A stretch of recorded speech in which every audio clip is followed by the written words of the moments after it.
Welcome back to Great Day, Louisiana's one-tank trip to St. Martin Parish. We have made it to our next stop, historic St. Martinville. One place you should check out while you're here is the Duchamp Opera House. Built in 1830, the Opera House is said to be the oldest building in the Acadiana area. When you head inside, there's a carriage which was used to transport people to and from the Opera House before motorized vehicles. Today, the Duchamp Opera House is an event space, and you can stay overnight while you're in town. The Opera House is on the National Register of Historic Places. Be sure to check out its unique plaque, which features a QR code. You can scan it and learn more about the history of the Duchamp Opera House. Now, the roots of Louisiana's Catholic heritage runs deep, and when you come to downtown St. Martinville, you can check out the St. Martin de Tours Catholic Church. Not only does this building stand in the heart of this area, it's also known as one of the oldest Catholic churches in America. We're going to learn a little bit more about this rich Cajun history from Mr. John Emery. He's a docent and a tour guide. Let's head inside. John, so nice to meet you. We're sitting down right now. There is so much to see inside this church. How old is it, and what was the significance in the early days? It was started in 1836, and it was dedicated around 1844. And it brought the early church. They started in 1765. They came over, the Acadians, and they established the church. And years ago, there was just a little wood plain church prior to this church here, the modern church. And it brought the people together, the local people. You know, they had mass, they baptized their children, they went to confession, sort of like a little knit community. It's also named after St. Martin de Tours. The whole parish is named after St. Martin. Right now we're in St. Martinville. What was the significance of St. Martin?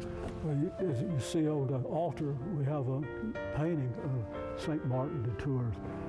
The significance was St. Martin was a Roman soldier, and he was on his way to Gaul, which is France, on horseback, and he met a beggar on the way.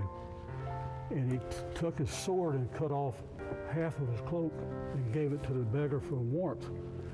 And that night, legend has it that Christ came to Martin in a vision as the beggar holding part of the cloak. So that happened, and Martin repented of his sins. He became a Catholic, and later on he became a saint. And he's a patron saint for police and military. It is unbelievable, the history inside here. John, I want to thank you so much for joining us today. I feel blessed now, everybody. And when you come to this church, make sure you check out the Grotto of Lourdes as well. It was built by a local in the 1800s. But listen, there's a lot to see inside the church, but there's also a lot to see outside the church. Let's head outside to see what we can expect. We have made it outside, and joining me now outdoors is Jude Theriault. He is the nature and culture correspondent for St. Martin Parish Tourism. Hello, my good sir. Good morning, how are you? I'm doing good. Thank you so much for joining me outdoors, because listen, the inside of the church, absolutely beautiful, but there are things to see out here, like this Evangeline statue. Look at her looking all good. Talk to me about the history of Evangeline and what she's depicting right here. So Evangeline is the name of the main character of a poem by Henry Wadsworth Longfellow.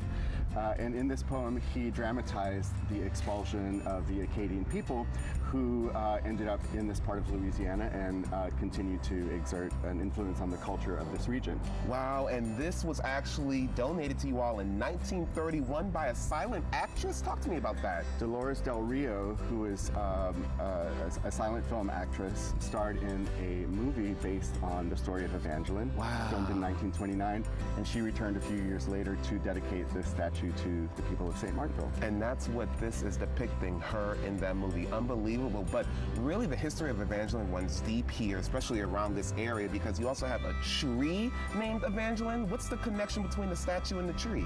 In a retelling of the story later, the story of Evangeline was connected to a tree that is on the banks of the Bayou Teche in St. Martinville. There are different versions of the story.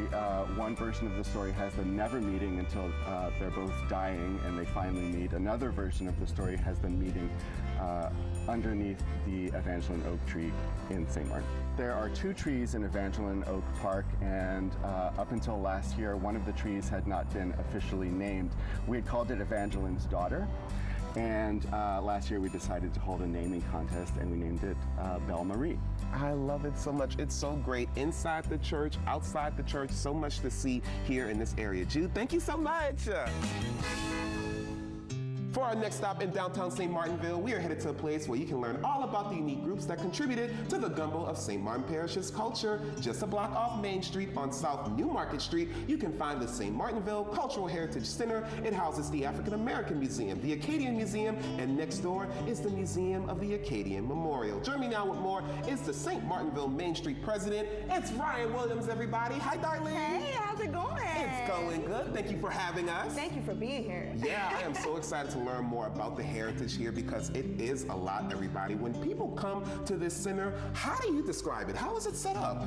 I describe it as a melting pot of two cultures. You have your Acadian side, and then you have your Creole side. We're both in the same community, and it's just our history. Absolutely, and I love the way it's set up because when you walk in, you could go left, you could go right.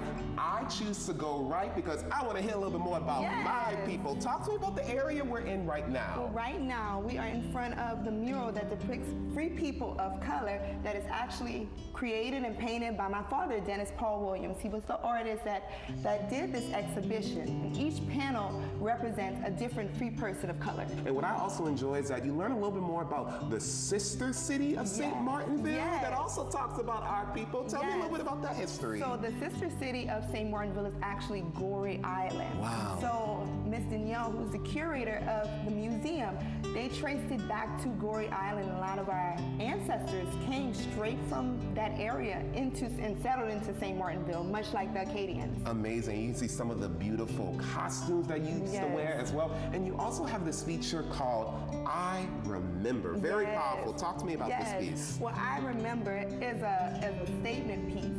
So it goes back into a lot of the people that were traditionally here, a lot of our ancestors that were still alive at the time that the exhibit was curated. And it goes into how they remember what it was back then. And you know, Ryan, after you finish with the African American Museum, turn left, everybody, because you're going to learn a little bit more about the Acadians. There are some interactive elements there that we can check out. Talk to me about those. So we have a pathway of life.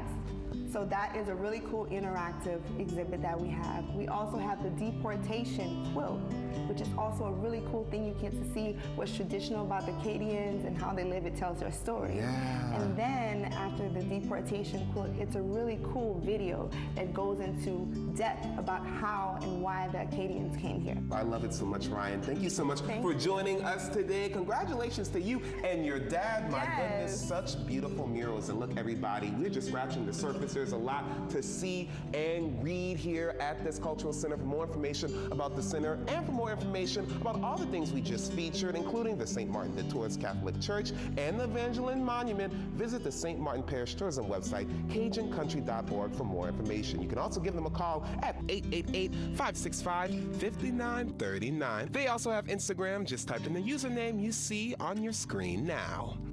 Well, everybody, we have made it to the end of our one-tank trip to St. Martin Parish, and we're ending the show right where we started, in Bro Bridge, at the Bro Bridge. We want to thank you all so much for watching today. We also want to thank the St. Martin Parish Tourist Commission for also inviting us out here. Shout out to Lacey, shout out to Megan, shout out to the whole staff. They are wonderful people, and we enjoyed working with them. Now, look, everybody, until next time, I'm Malik Mingo. Make it a great day, Louisiana. Happy traveling, and let the good times roll. See y'all later.